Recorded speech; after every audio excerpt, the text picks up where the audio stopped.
DMTV Info, votre chaîne d'information en temps réel. La politique, la santé, le sport, les faits de société, la musique, les rumeurs et bien plus encore. Vous découvrirez cela dans notre chaîne DMTV Info.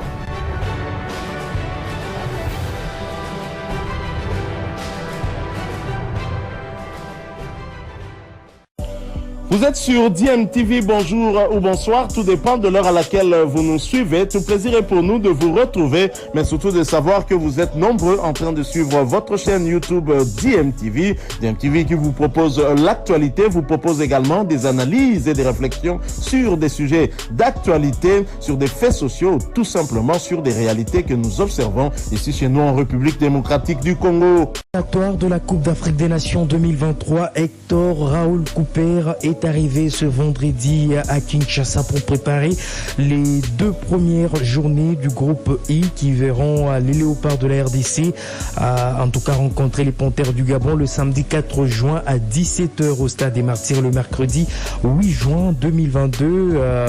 Le Soudan en déplacement, ça sera bien sûr à Omdurman. Les contingents des joueurs évoluant à l'extérieur du pays arrivent dans la capitale congolaise à partir du 30 mai courant. C'est le secrétaire général de la Fédération congolaise de football association qui l'a annoncé à votre radio. Nous allons écouter Belge Sitwatala.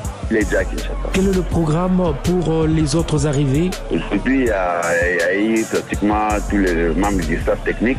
Il y a Mouni Zahira qui était déjà là depuis le 25. Les adjoints sont arrivés aujourd'hui, et y compris les joueurs de Lubumbashi, tout comme l'entraîneur Robert Diaba qui arrive également ce soir. Les gros des joueurs vont arriver au plus tard les 30 et les 31, ça sera le dernier groupe, 4 joueurs ainsi que les team managers.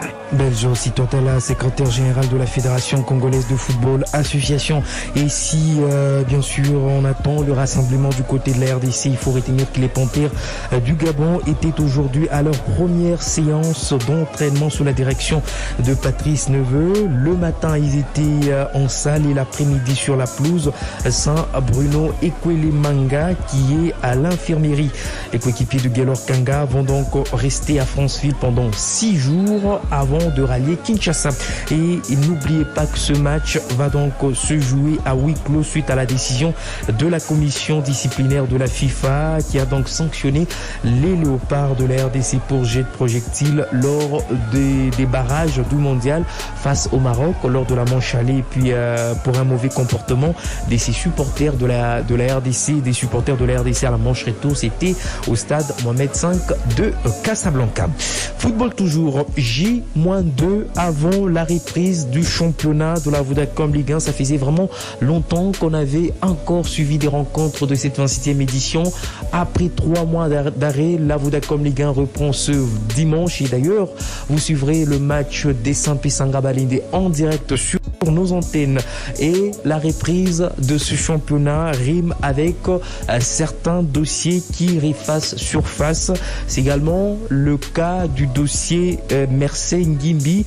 On en reparle ce vendredi selon un membre de l'AS V-Club de Kinshasa.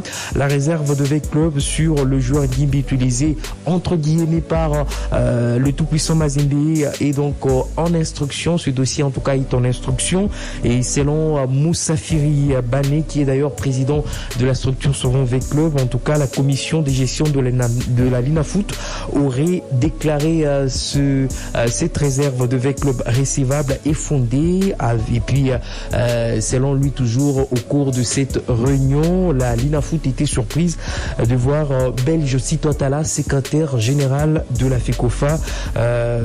Il voulait en tout cas prendre la décision de la surséance de cette décision de la commission des gestions de la Linafoot. Nous allons écouter Moussa Firi Bané qui a fait donc une déclaration. La Linafoot a déclaré la réserve des V-Clubs recevables est fondée, statuant sur la possibilité de rendre public les verdicts de ces décisions. La semaine passée, Mazembe ayant été entendu, la Linafoot a été surprise par un inattendu visiteur en la personne de M. Belge Sitwatala, secrétaire général de la FECOFA, qui s'est introduit dans la réunion sollicitant la surséance de la sentence en faveur de la V-Club, et c'est, dit-il, sur instruction du président de la FECOFA, M. Donatien Chimanga. Les membres membres du comité de gestion de la Lina Foot, étant divisés sur la présence du secrétaire général et ses prépositions, ont voulu en savoir davantage sur les mobiles de cette proposition. Les arguments présentés par les CG étaient fallacieux et non fondés. Exaspérés par la lenteur avec laquelle ce dossier est en train d'être traité, nous, Veclibien, saisissons cette occasion pour attirer l'attention des sieurs, Donatien Chimanga et Belge Sitotala, sur les conséquences qu'ils encourent en nous privant de nos droits. Nous leur signifions que nous ne nous laisserons pas faire et nos réactions seront disproportionnées à leur égard. Voilà, c'était là Moussafiri Bané, qui est un membre de l'ASV Club, président de la structure Sauvons V Club. Vous avez donc suivi l'accusé belge aussi, Toatala, qui est secrétaire général de la FECOFA. Nous l'avons également joint. Il qualifie ces déclarations d'une campagne d'intoxication. L'écoutant. Je pense qu'il y a des gens qui savent rêver. Se réveiller un matin, on se donne le plaisir de commettre des imputations calomnieuses vis-à-vis de gens. C'est vraiment malheureux. Les dirigeants de V Club et les supporters qui me connaissent, qui connaissent M. Belge Toatala, depuis les Pesquines, depuis la Lifkine, maintenant la FECOFA, savent ce que je suis capable de faire et ce que je ne suis pas capable de faire. Pour votre information, depuis le mois de janvier, je n'ai jamais été à la Lina Foot.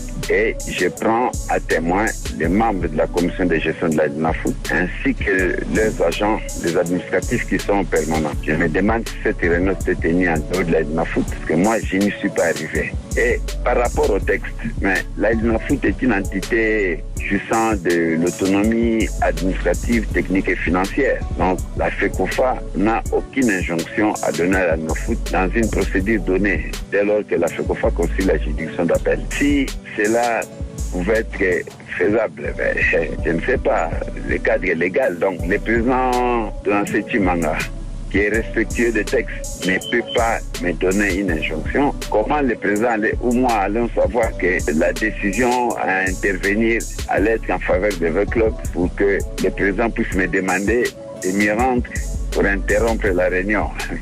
Je n'en ai ni l'intention ni les pouvoirs d'interférer sur une procédure en cours à la limite.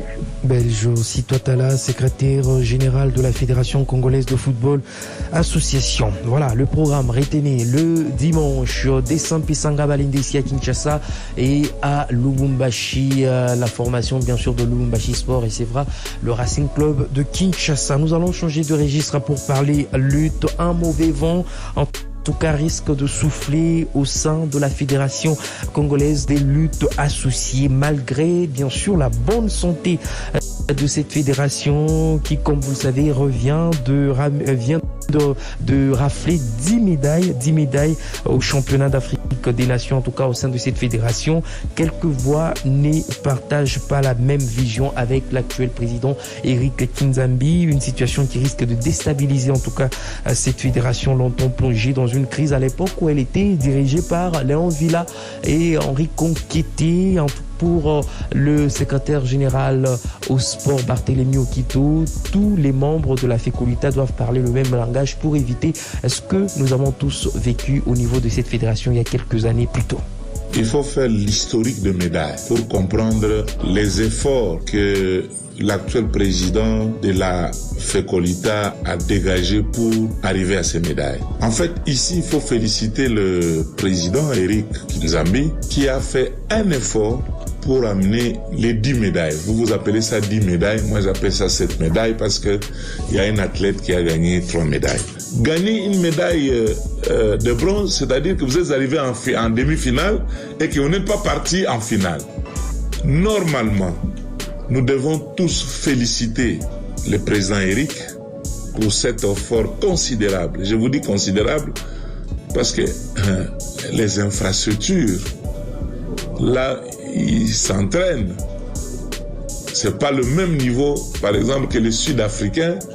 Ici, je vais demander au comité, les autres, le Pichou, les autres membres du comité, de se mettre autour d'Eric pour faire d'abord une évaluation et tracer une ligne de conduite sérieuse de manière à voir comment il faut continuer à glaner de médailles, à améliorer les prestations par rapport à El Jadida.